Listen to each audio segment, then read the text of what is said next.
I met a rebel soldier on the front lines in Myanmar, and she said, I am fighting for federal democracy. It's probably 50-50 as to whether I'm going to survive. The area that I went to is called Karenni State. It's this mass of different groups who are fighting to unseat the junta.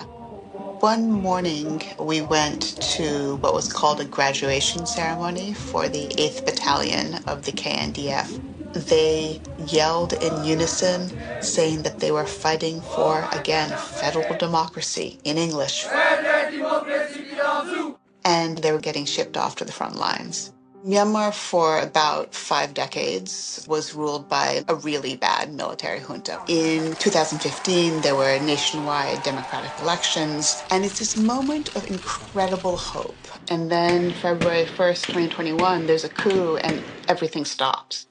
This is the church. And what thousands and tens of thousands ended up doing was just been completely destroyed. They started fighting back. It's not just soldiers, it's doctors and lawyers and poets. I love you, I love you. And the rebels now control roughly 90% of Karenni State.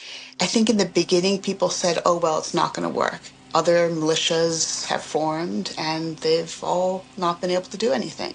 This time is different. These are the living quarters of doctors from all over Myanmar. I think that young people in particular know how much they've lost. Most of them have not been able to see their family for years. There was a medic named Lin Nitzo, and she was a medical student in a big city in Myanmar. And then the coup occurs, and she realizes that she wanted to stand up.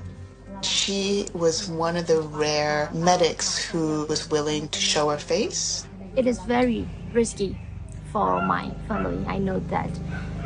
But I think there will be someone who show the reality in order to show the world what is happening in Myanmar. She suddenly ends up in the middle of the jungle and meets a bunch of other young doctors. They're trying to save lives of both civilians and soldiers. We have to do by ourselves to escape from this kinds of hell. The one question that I got over and over was, why doesn't the world care? And I think that's why it was really important to go. And it's not easy to go.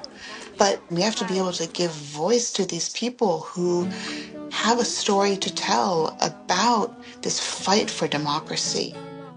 The idea that a bunch of young kids from the cities would partner with these armies that have been fighting the junta for decades seemed kind of like a pipe dream. But there is the potential for the resistance movement to push into the heartland of Myanmar. That's really never been done before, and that will drastically change the nature of the game.